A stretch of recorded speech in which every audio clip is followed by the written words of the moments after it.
Welcome everyone. This is the second Spotlight Romania Film Festival talk show.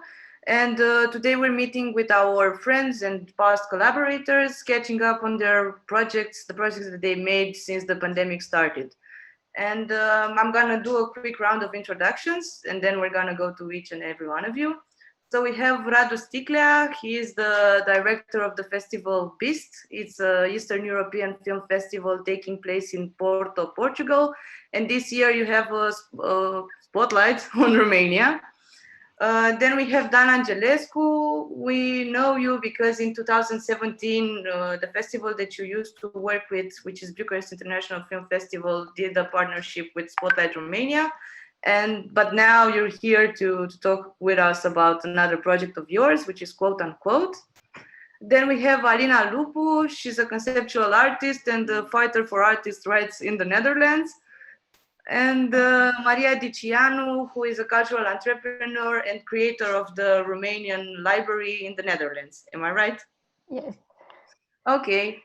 So we're gonna start with Radu.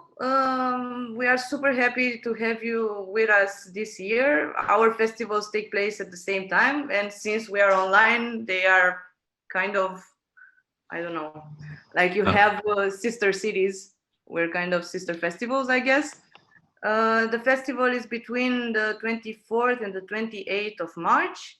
And please tell us what you prepared for this year. Yeah, thank you for having me. I'm very happy to meet all of you in this context, this new normal, let's say. Yeah, we are getting ready for preparing the next edition of BEAST, which is taking place, as you said, between 24 and 28. And we prepare like a 5 days of digital screenings. We have streamings of a program that is including the official competition, feature films which go around Focus Romania, and in that way, yes, I can say we are kind of cousins, right? Like Spotlight Romania and BEAST are kind of, there's some sort of sisterhood, brotherhood. So every year we have a focus country, and this year we have a big focus on Romania with the opening film, which is Ivana the Terrible, and we have a focus on documentary. We have a school visit from the film school in Cluj-Napoca, and a series of talks with guests from Romania. And yeah, it's basically like it's an Eastern European Film Festival, but this year is being shaped by Romania, let's say. It's giving the highlight. Mm-hmm. I know that the festival used to be in autumn, so you had to have this edition actually in September 2020, right? Yeah, we said let's postpone yeah. How were you back then? I don't know. What did you decide back then, and how did you feel in the context right there? Yeah, in that moment when we saw that the situation gets a bit worse, we decided to do it in March and become like a spring festival and say, okay, let's hope that we'll be part of the restart of the normal in terms of festivals. But now we are in March and we see that the situation didn't get really much better. So we adapted to the online, which we were trying to avoid as much as possible, but we decided that we have to deliver the festival somehow. So this is the solution we came up with, which is kind of common, but we hope that we try to engage as much as possible with the public, and we try to have like an edition that is more connected to people. So we hope we have like the online, but a bit more interactive. That's all. Kind of the same thing also happened with Spotlight, because we had to have the festival in December 2020, and we also decided to move it now. And I was wondering, for you, how much was it about just moving things online or rethinking the whole thing? Because you cannot just take the same energy and move it to a different medium. I don't know. Yeah, I think it's kind of hard to imagine a festival, because the whole idea of a festival is the community around the films, right? Like the community you get to build, and that was a bit complicated to adapt also for the team behind the festival, because it's way different to organize something that it's happening only in the digital world and to be sitting in an office. But we made some nice plans of how to connect the public with the filmmakers directly. Like that was like our main purpose. So for example, this year we are partnering with this app called Vialog. So each film on their film page has like a video interactive tool where people can basically ask questions through a short video to the filmmaker, and the filmmaker gets a notification and they can respond through a video as well. So that's kind of like these kind of small things that they can interact with each other. We try to bring as much as possible and to replicate a bit the idea of community and like meeting filmmakers and meeting artists. And was it complicated to develop all the technical parts? Because I guess you weren't really prepared for this. It was not an active component of your team or of your activities. Yeah, I think that is the trickiest part in organizing something online that was not done online before, is this part of like how to have the technical support for it. And of course this comes with VOD, which is like we need to count on VOD platforms, and it's mostly also about security, because filmmakers, distributors, producers don't want to share the films worldwide online. So we have to focus on the Portuguese territory. So we have to define like, is it geo-blocked? Is it not? How do we manage to deliver the films to the industry as well abroad? Because we have it in Portugal through this platform called Filmin, which is basically a Portuguese Netflix.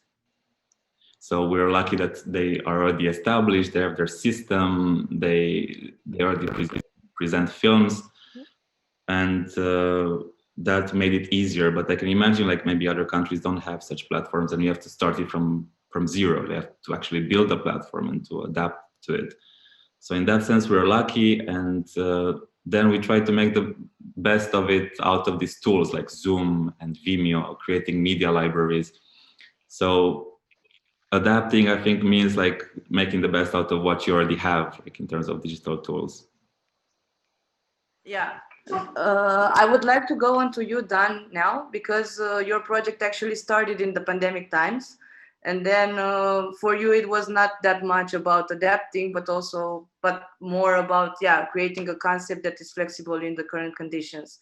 So can you please tell us a bit about Quote Unquote and how it started? So, well, Quote Unquote, it's an interdisciplinary platform for the investigation of public speech through art, through visual art, and through interactions with other domains, other activities. Initially, well, I started it with two friends, Alina Radu and Cristina Vasilescu. We have an association, and we started thinking about it in 2019. We applied for funding, and we were supposed to start in 2020, in March, April, something like that.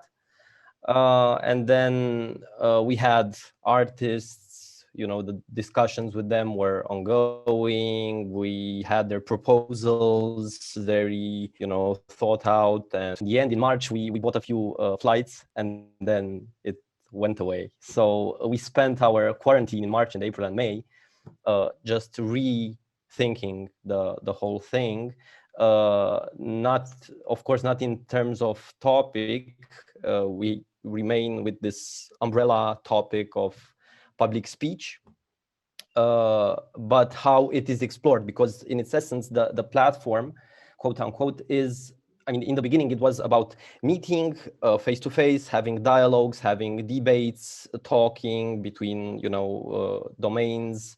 And this was very important. And then, so the main question in March last year was, how do we keep something of that dialogue that we want to create, but to move it online without losing what the platform is about.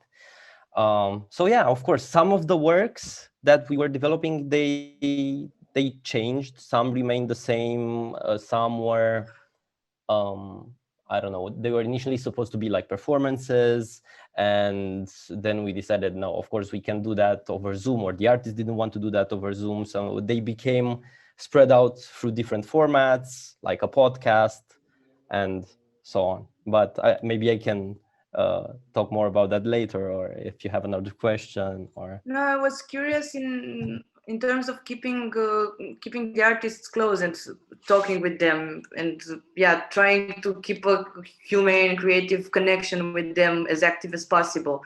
How was it to move everything online, because they were all expecting to come and work together on something, but then you have yes, to defer from that. yeah. And I don't know, do you still feel them as close as you imagine, or is it different?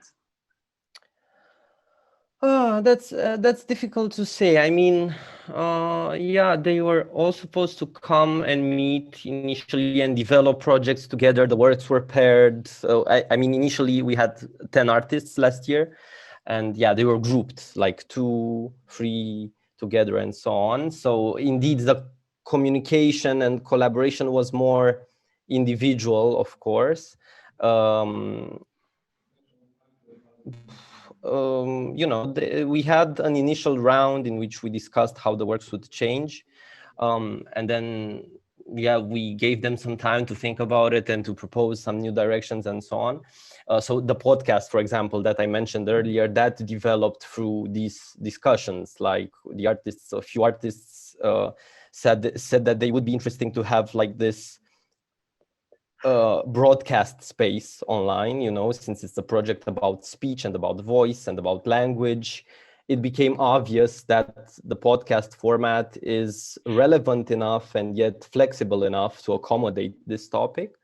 Mm-hmm. At the same time, of course, it was difficult for everyone, because with every artist, it was like with us and with you and with everyone, it was back then in March, it was a personal struggle, people, I don't know, losing jobs and etc. So in a way, it brought us, I guess, together in a more human way with the artists, but at the same time, it's difficult. Even with the audience, it's difficult, because for example, the pandemic, I think it gave us the advantage of reaching a more diverse audience online than we would have had in Bucharest.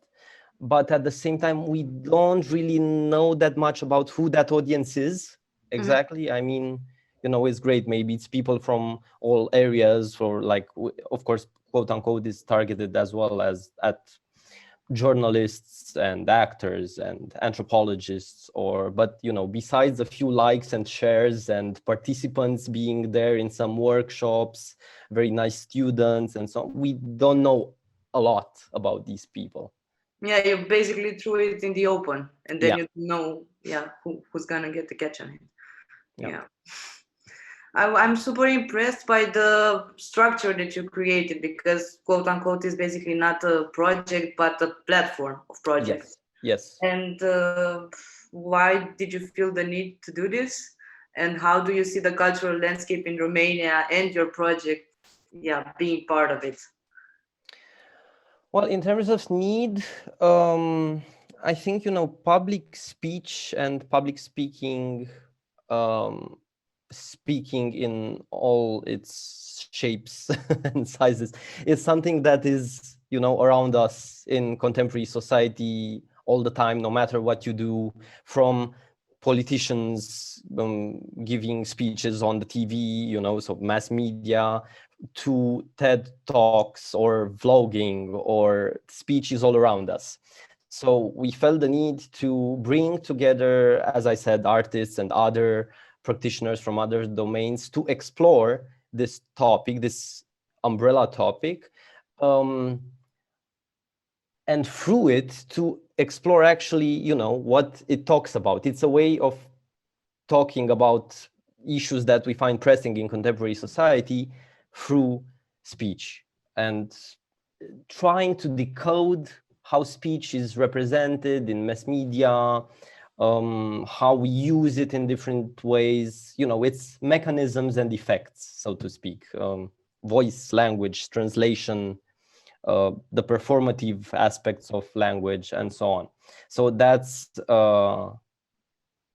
the need. Of course, the personal need, like talking about my need with this project, it's also always a personal aspect that is there. I wanted to explore public speaking because I'm always afraid of that. It's an anxiety-inducing thing, It's always around us, but as I said, but public speaking. No, there was this quote. Someone said that people are more afraid of public speaking than death. So I get that. Okay, and for this you organize residencies and exhibitions. You have online presentations, right? Sorry, there was a glitch again. Yes, it goes into different areas. We managed to make 2 exhibitions last year. Besides the stuff that was online, the workshops and the podcast series. And sorry, what was your question? No, I was just asking you about all the formats that you use in this context. I think it can go in so many ways. Depending on the artists and the other people involved. This year we are actually collaborating with the residency, Bucharest Air, which was started by Romanian artist Tudor Bratu, based in Amsterdam. And he's been running this residency for 10 years. And now he's invited us to co-curate the residency and to bring artists to live and work in Bucharest for 2 months, also working with topics of speech and so on.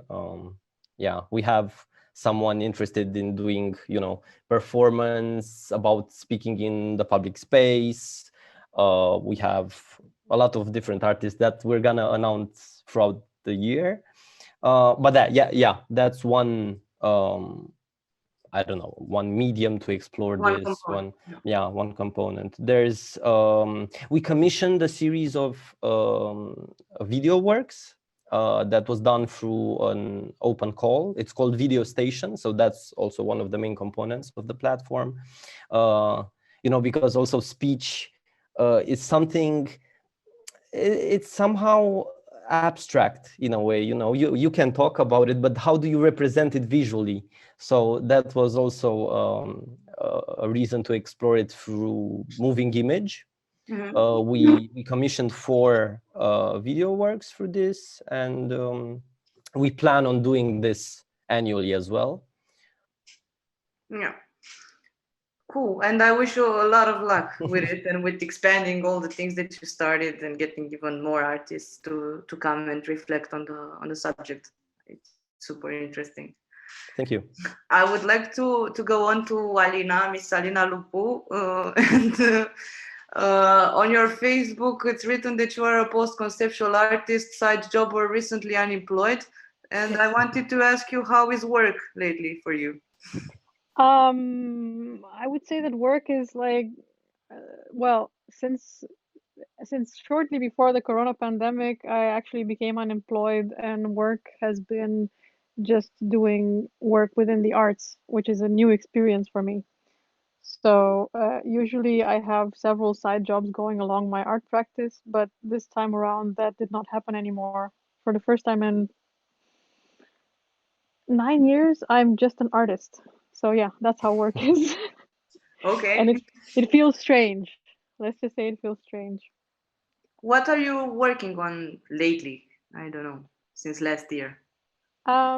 Usually my practice as an artist has a lot to do with the jobs that I have, which is also why it feels a bit strange to not have those jobs at the moment. And it's very much based on performative, well, actions, so also hard to define.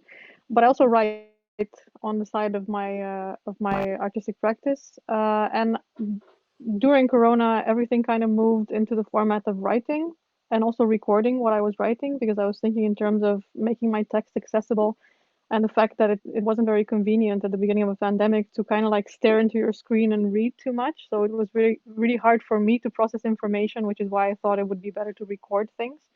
Yeah, so that's what I've been doing, writing a lot and trying my best to make that accessible. And also, I started working a lot with solidarity organizations in the Netherlands, where I'm based, so in Amsterdam, because there's been somehow the online kind of made us all reach out to one another more and try to improve our conditions within the arts, which is something that, yeah, it's like it's doing support work for others, which I feel very much happy to be able to do. It's a great opportunity. And what did you discover since working like this? I mean, how do you see differently now the institutions and the art practice in the Netherlands? I was so working within the arts in the Netherlands is very physical, so it's like teaching and learning within the arts. It's been quite a traumatic transition to the online, also because I think institutions were not very used to, and they still are resistant to presenting their program or adapting their program to the online. So it wasn't a natural transition to the online, which is understandable. I mean, for most of my, so I came here to study. I studied for 4 years. For most of my study time, it felt quite strange to even use a laptop in class. So I was studying fine arts. Everything had to be like traditional, like hands-on education. It really felt weird to even have a computer around. But now institutions have to catch up and like learn how to deal with the times. It feels strange, but here we are, 2021. Finally, computers are allowed, live streams are allowed. It's a process. So for you, I think you are in the better connections actually with the sector and with everyone else, all Yeah. the artists and the institutions. And I don't know, how would you like things to develop in an ideal scenario? Where would you like to be in 1 year from now? Well, I think the other thing that helped, so it's not just the fact that I was already used to working online, and for me the transition wasn't as traumatic. What happened in the Netherlands also because we were all like online all the time, there were a lot of scandals which came up within the arts, and those scandals kind of like because we were always like exposed to this information online, and we could also react and hard to explain. Well, I think we kind of like became solidary online. So all these sort of like what before used to be called slacktivism, like the fact that you could promote a petition or you could like gather online and like share a post or whatever, is actually beginning to be considered actual activism. So that is a change that I very much support because I always consider that all these little steps that we do to come together are all important. You don't have to be in person on a square together with a banner in order to promote a cause. You can also like do this online. So this is something that I I appreciate at this moment in time, and I hope it will be taken on forward because it also allows multiple voices to kind of come together. Like not everyone has the possibility to fight for a cause in person. So I appreciate the fact that the online allowed us to come together from multiple places and fight for a cause. Um, And yeah, I don't know, there's like all sorts of little networks that were formed behind the scenes, and like all sorts of people trying to talk on social media and like, you know, like kind of like hold their spirits up and like, yeah, encourage each other to like, you know, pass through all this. And I hope this continues. Like you have, of course, all the interactions that you usually have with like openings and everything else, which are quite superficial interactions, and like all these sort of casual encounters are not there, and we miss those. But you have much stronger bonds being built, in my opinion, or at least that was my experience. I've met people in much more intense and much more like sincere, honest ways, and we had like heart to hearts rather than have like spontaneous, short term, maybe forgettable meetings. So yeah, Mhm. I wanted to ask you, Maria, because you're working on the project of the Romanian library in the Netherlands, and you're basically keeping up the flag of the Romanian literature there, and you formed a community around that. How was it for you in the pandemic times? How did you keep people together, and how, yeah, did you keep the community active? Well, at the beginning, it was quite difficult because our library launched in November 2019. So for 2020, I had this very ambitious plan in which I was going to do book launches and bring authors to the Netherlands, Romanian authors to the Netherlands. We were going to have a physical book club for kids and giving them the opportunity of actually being in the library and discussing books. So yeah, when the pandemic started and the library was actually physically closed, my ambitious planning went down the drain, basically. So for a couple of weeks and months, basically, I was like, yeah, what can we do? People cannot borrow books. We cannot do all the things that we were planning for. So I was a bit stuck into the things that we couldn't achieve and not actually looking at all the things that we could do via online. And I was a bit lucky because through another job that I had, I'm also working for We Are Playgrounds, which is platform, a series of events and festivals that are promoting digital arts and digital artists. They also switched from physical events to online events. And because I could see there the potential of the online environment, and I could see that you could still reach audiences and you can still interact with your people online, I started thinking that, okay, maybe I can also do that for the library. So we switched the physical club, of course, we turned it into an online club, which allowed us to have like actually more content because what was planned as a one time per month book club has now become a weekly basis book club. So it's much more easy to get the kids in contact. And it's also for them, it's very important because yeah, they don't really connect to online the way adults connect to online. So for instance, my kids had a hard time getting used to the idea of having a book read to them by somebody who was not like next to them. So it was nice to give them the opportunity of getting used to another way of exploring books, basically.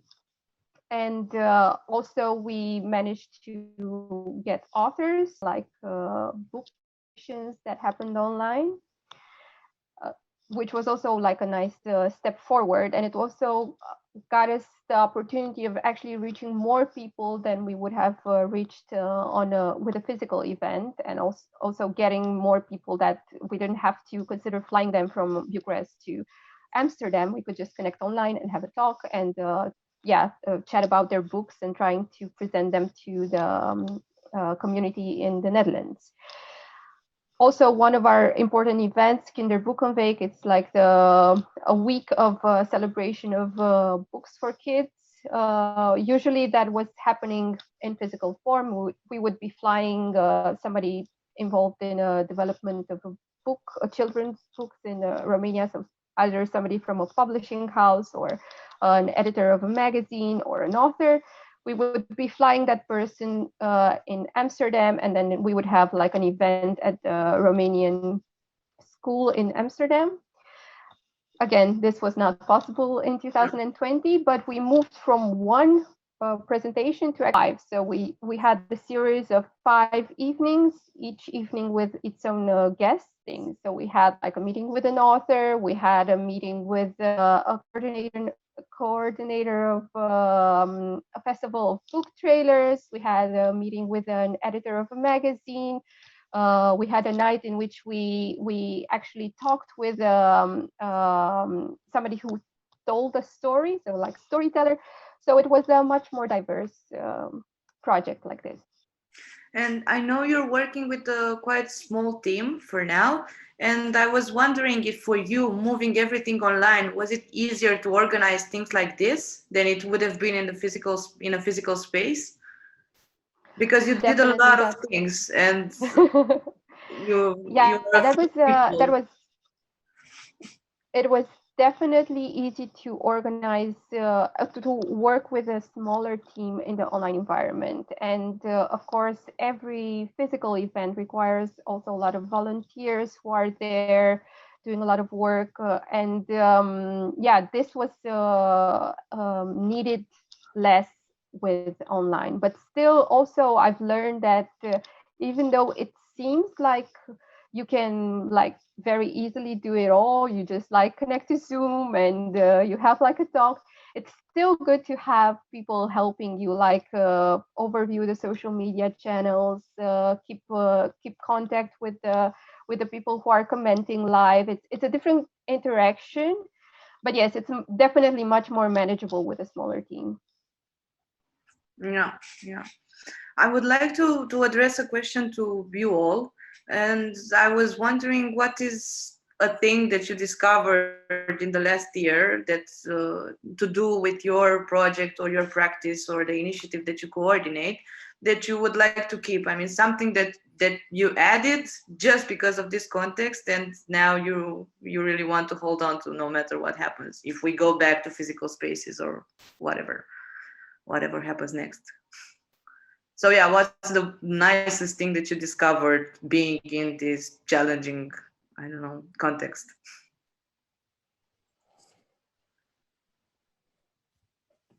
So who would like to begin? I think Miss Alina Lupu, because you always know everything. I think you can start. I wouldn't go that far. No, but I also I like what Maria was saying about like the need for less volunteers maybe, and also somehow because my interest is in labor issues, maybe that might lead to less exploiting people. I don't know. It's just it feels like for me volunteer work is quite problematic sometimes, and I think somehow, yeah, I mean it hasn't really been tackled during the last year, but well, I think what I discovered, the nice things that I discovered.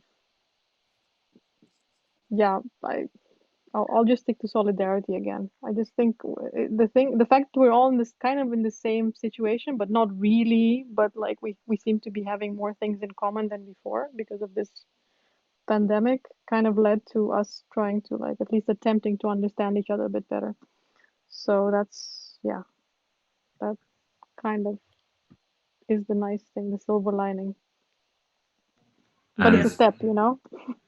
and sustainability maybe, like I have to say that this year's edition of the festival is like the most sustainable one, you know, in terms of like traveling, in terms of like even like the printing and publishing got limited as well because there's no actual physical place to put them in. So if we put in statistics, yeah, it is a very sustainable edition. And I think maybe we could rethink all these networking events and all these meeting points, that we could have them in the same way, maybe virtually, and not have so many people traveling for the sake of one-time meeting. So of course that's important for a festival, but yeah, we noticed this year like the numbers say that it's a big difference. Yeah. Yeah. What do you think about this, Dan? Because you also have, artists coming back and forth, and now they are not doing it anymore. So, yeah, I don't know. Maybe you have a commentary on this. Well, it was for sure easier from, that point of view, a production point of view, and maybe for their schedule as well, like not to go back and forth. But at the same time, working with local contexts, I think is also very nice and very important, and with local audiences and so on. So being here at one point, I think we want to go back at some point to all the artists all the people that we worked with last year, and I don't know, in 2 or 3 years, and to say, let's do this again, and let's see how your approach has changed since then, and what can you discover, by breaking this wall, this online wall, and actually coming to Bucharest and doing something here to answer to what you did a few years ago. Yeah. And for you, Maria, how do you think that the project of the Romanian Library will be after all of this? Do you intend to keep the online structure that you created, or leave it for other kinds of physical events, or combine it? I don't know. I think there's definitely some positive aspects in the online communication that we would definitely like to keep also in the future, even when people will be able to have physical events. I think also what I really liked about this opportunity that was given to us was that a lot of things and initiatives became more transparent. And I think that even I felt like more need to actually show better, like what are the decisions that I'm taking regarding the library, why I pick certain books, what I like about them, and to sort of like talk with the community about that and say, okay, look, I just read this book and I thought it was amazing because of this and this and this, and you can ask me questions about it, and you can like give your thoughts if you happen to explore it. So people were more willing to put themselves out there, but also to engage with other people. So I think this is really an asset that the pandemic has brought us, and I would really it to be maintained like that. Also, it was an amazing opportunity for me to see what Romanian publishing houses were doing, the interviews that they were organizing, what was before like a book launch behind closed doors where you could like not really see what was happening, was suddenly put out there, and you could like ask people questions, you could ask the author questions, and that was really great that I could like from the Netherlands participate in a book launch that was happening in Bucharest. Yeah. Well, thank you all very much. These were my questions for now. And we're going to leave in the commentaries, you're going to be able to find links to all the projects of everyone, all the things that we talked about. And I forgot to introduce myself actually in the beginning. I do, together with Corina, the strategy for Spotlight Romania.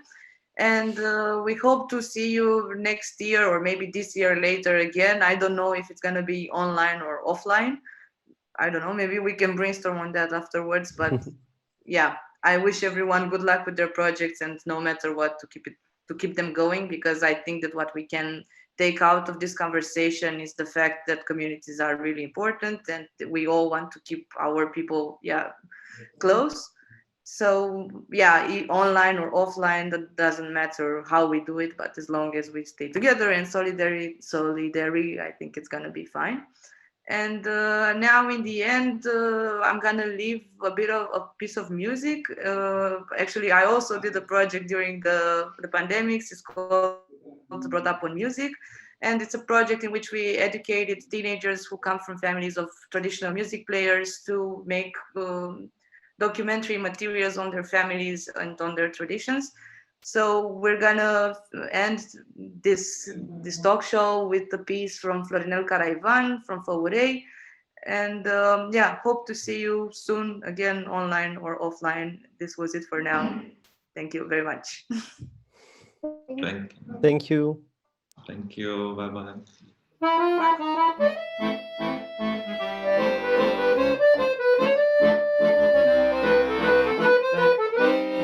Bye.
Thank you.